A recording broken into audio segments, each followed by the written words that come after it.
Tak beradik di Jember, Jawa Timur mengalami ODGJ atau orang dalam gangguan jiwa akibat kecanduan gadget. Bahkan keduanya kini mendapatkan perawatan secara intensif psikolog. Ayo, siapa di sini yang kalau main HP sampai lupa waktu? Gak boleh ya. Dilihat dari video sebelumnya, di mana itu ada 2 orang kakak beradik yang mengalami kecanduan main HP, bahkan didiagnosis sampai ODGJ dan harus diberikan penanganan khusus dari psikologinya. Nah, kalau sudah begitu, siapa yang rugi?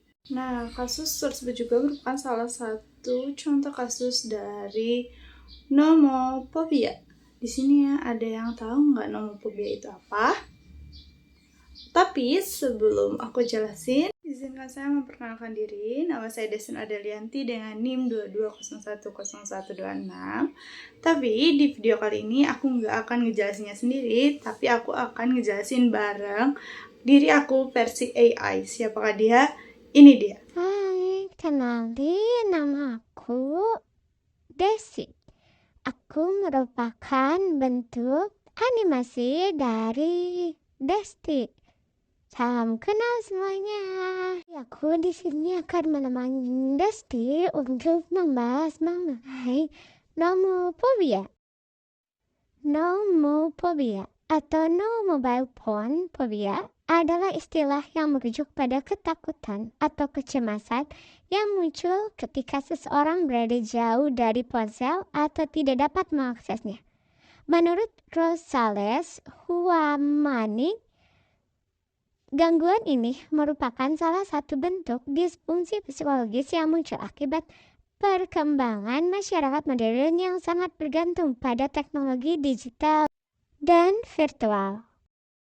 Nah, itu dia nomophobia, merupakan gangguan psikologis yang membuat seseorang tidak bisa jauh dari handphone. Ketika seseorang tersebut jauh dari handphone, ia akan merasakan gelisah, cemas gitu. Bahkan ada pernah kasus yang dimana seseorang hangus terbakar karena ledakan handphone. Karena ternyata seorang ini memainkan handphone pada saat sedang di-charge. Seperti itu. Adapun ciri-ciri nomophobia yang pertama menghabiskan waktu lama dengan ponsel, kedua merasa cemas saat ponsel tidak berada di dekatnya, ketiga ada terus-menerus memeriksa layar untuk notifikasi atau panggilan, keempat tidak pernah mematikan ponsel, kelima kurang nyaman berkomunikasi secara langsung, keenam menghabiskan biaya tinggi untuk kebutuhan ponsel. Nah, ciri yang pertama itu seseorang biasanya selalu membawa power bank atau HP lebih dari satu untuk mengantisipasi salah satu HP-nya mati agar dia bisa tetap stay di HP-nya gitu, men-scroll atau apapun itu. Bahkan kalau sering kita lihat gitu ya, kayak bermain game gitu. Nah, yang kedua ada merasa cemas saat ponselnya tidak di dekatnya. Iya, seperti yang tadi sempat aku spill, dimana seorang akan merasa gelisah gitu, khawatir gitu, perasaannya tidak tenang kalau HP-nya nggak ada di dekat dia atau ketika dia nggak main HP. Yang kedua, terus-menerus memeriksa layar untuk mengecek notifikasi. Nah, kadang seseorang selalu lebih dari beberapa kali gitu mengecek HP-nya gitu, padahal tidak ada notifikasi yang masuk, tapi dia hanya ingin saja mengecek HP-nya gitu. Yang berikutnya tidak pernah mematikan ponsel.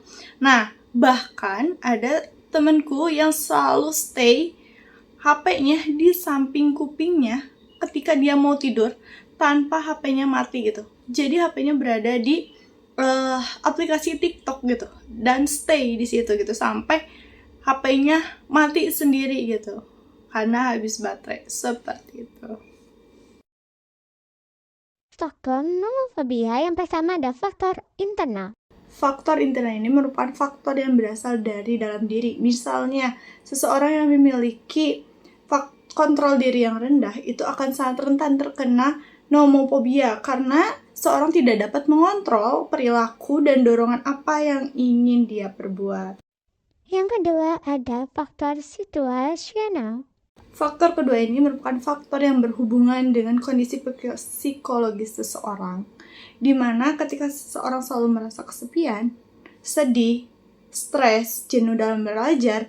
Nah, hal tersebut mendorong seseorang untuk bermain handphone dan mengalihkan perasaan tersebut melalui game atau aplikasi lainnya. Yang ketiga ada faktor sosial. Nah, yang ketiga ini merupakan faktor yang sangat berperan penting gitu, yang sangat berpengaruh karena di mana individu itu harus menggunakan smartphone untuk menjalin komunikasi dan hubungan dengan orang lain. Dan yang terakhir, faktor eksternal. Nah, faktor yang keempat itu merupakan faktor yang menjadi alasan individu menggunakan handphone. Karena faktor ini merupakan faktor seperti media massa gitu, media promosi atau iklan yang ditampilkan oleh suatu brand untuk menarik individu menggunakan handphone untuk mencoba fitur-fitur canggihnya. Adapun efek dari nomophobia yaitu ada kurangnya fokus, turunnya rasa empati, dan emosional yang cenderung tidak stabil. Seseorang yang telah terkena nomophobia itu akan sangat sulit untuk fokus dalam suatu hal, baik itu dalam belajar ataupun dalam berkegiatan. Nah, ada juga penurunan rasa empati dan simpati karena dia lebih fokus ke handphonenya daripada keadaan di sekitarnya. Yang berikutnya ada emosinya yang tidak stabil. Ketika seseorang telah terkena nomophobia, dia akan selalu meluapkan emosinya, kekesalannya. Misalnya ketika handphonenya habis baterai, ketika dia tersenggol, pasti emosinya akan sangat meluap-luap. Nah, sebelum sesuatu terjadi, kita bisa mencegahnya dengan mengurangi penggunaan handphone, membuat jadwal untuk menggunakan handphone, dan memberikan pendampingan oleh orang tua pada saat kita bermain handphone. Alhamdulillah, selesai sudah pemaparan materi hari ini.